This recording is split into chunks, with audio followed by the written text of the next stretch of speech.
Doctor Ali Raza صاحب آپ کی جانب آؤں گا.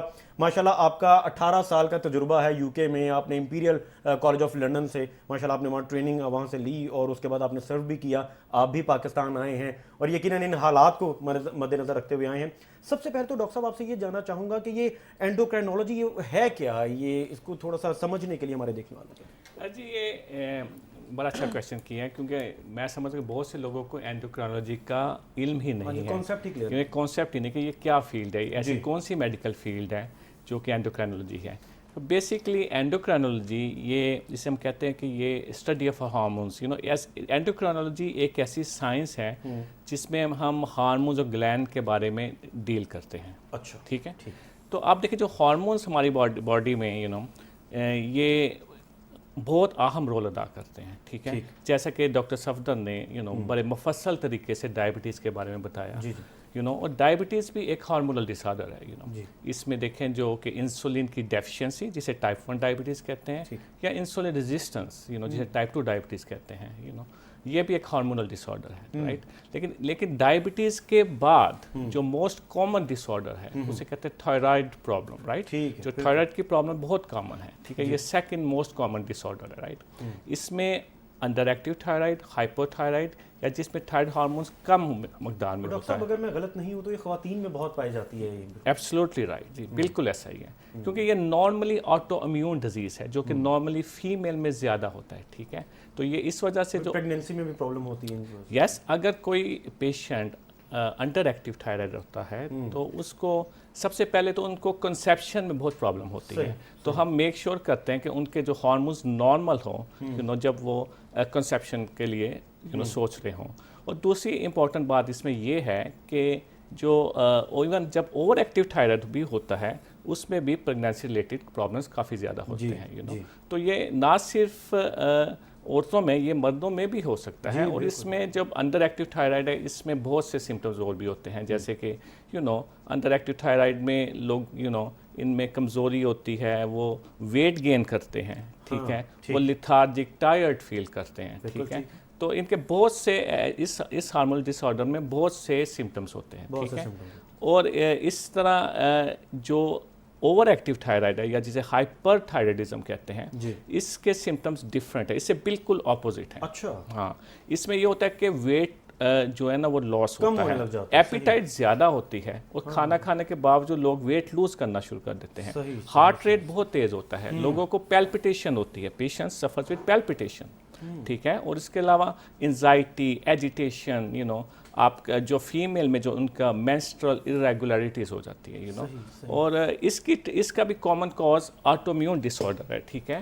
اور اس کے علاوہ یہ جو کہ antibodies driven overactive thyroid ہوتا ہے. جو دوسرا اس کا ریزن ہے وہ کچھ تھائرائڈ نوڈیولز ہوتے ہیں جو نیک میں ہوتے ہیں. ٹھیک ہے. وہ اٹونومس ٹاکسک تھائرائڈ نوڈیول ہوتے ہیں, جس کا مطلب ہے کہ وہ جو زیادہ تھائرائڈ پیدا کرتے ہیں. جب وہ زیادہ تھائرائڈ پروڈیوس کریں گے تو تمام سمٹمز وہی ہوں گے. ٹھیک ہے. اس میں جو انٹرسٹنگ پارٹ یہ ہے کہ دونوں کی ٹریٹمنٹ سلائٹلی ڈفرینٹ ہے. اور مجھے بڑی خوشی ہے, آئیڈینٹیفائی کرنا پہلے ضروری ہے. پہلے آئیڈینٹیفائی کرنا بہت ضروری ہے. اس کا ڈائگنوسس بہت امپورٹنٹ ہے. رائٹ. کیونکہ دونوں کی ٹریٹمنٹ بھی سلائٹلی ڈفرینٹ ہے.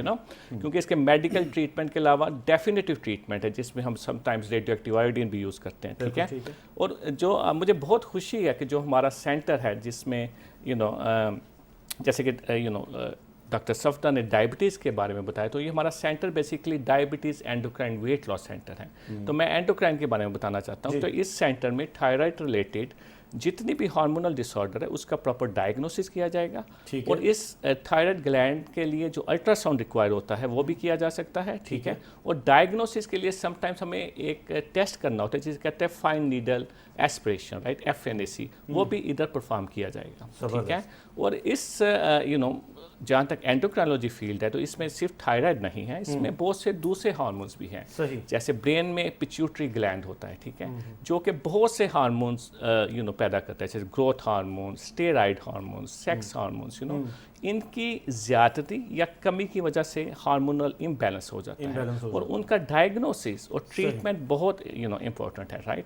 اس طرح ایڈرینل گلینڈ ہوتے ہیں, ٹھیک ہے, جو کہ کڈنی کے اوپر 2 ایڈرینل گلینڈ ہے, یہ بھی بہت امپورٹنٹ ہے. ان کی ایکسیس سے ہائی بلڈ پریشر ہو سکتا ہے, اور بہت سے ڈفرینٹ بیماریاں بھی ہو سکتی ہیں. ڈاکٹر صاحب ہم نارملی اپنی زندگی میں غور ہی نہیں کرتے, جس طرح آپ یہ بتا رہے ہیں کہ یہ سمٹمز ہیں, اور یہ بہت سارے لوگ جو ہمیں دیکھ رہے ہیں اس وقت, یقیناً وہ اگر غور کریں گے اب یہ سمٹم سننے کے بعد تو شاید انہیں محسوس ہو کہ وہ اس چیز کا شاید شکار ہیں. اور جس طرح ڈاکٹر صفدر نے بھی کہا کہ ہمیں پتہ ہی نہیں ہے کہ ہم ڈائبٹیز کا شکار ہو چکے ہیں.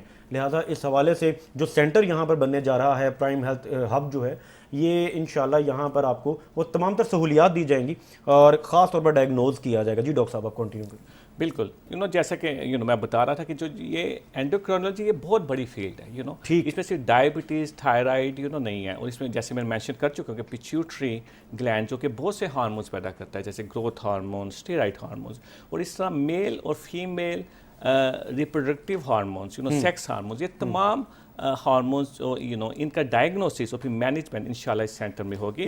اور اس میں علاوہ جیسے ایون کہ تھائرائڈ میں 4 تھائرائڈ کی سراؤنڈنگ میں 4 گلینڈ جسے پیراتھائرائڈ گلینڈ ہوتے ہیں, ان کے کامن ڈس آرڈر ہے اس جو کہ پیراتھائرائڈ ہارمونز ہے, یہ آپ کے کیلشیم کو ریگولیٹ کرتا ہے, رائٹ.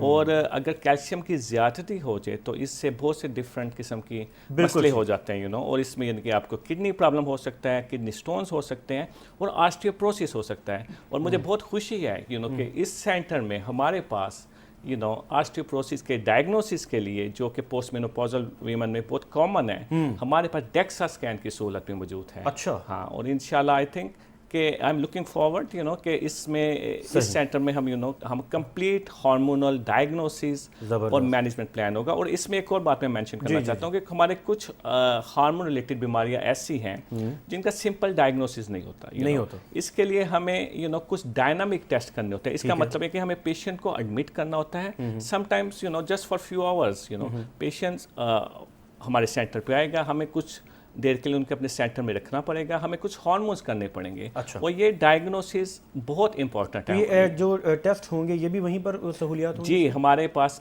بڑی ریناؤنڈ لیب ہے جو کہ ہم تمام ہارمونل ٹیسٹ اسی لیب سے کریں گے, ٹھیک ہے.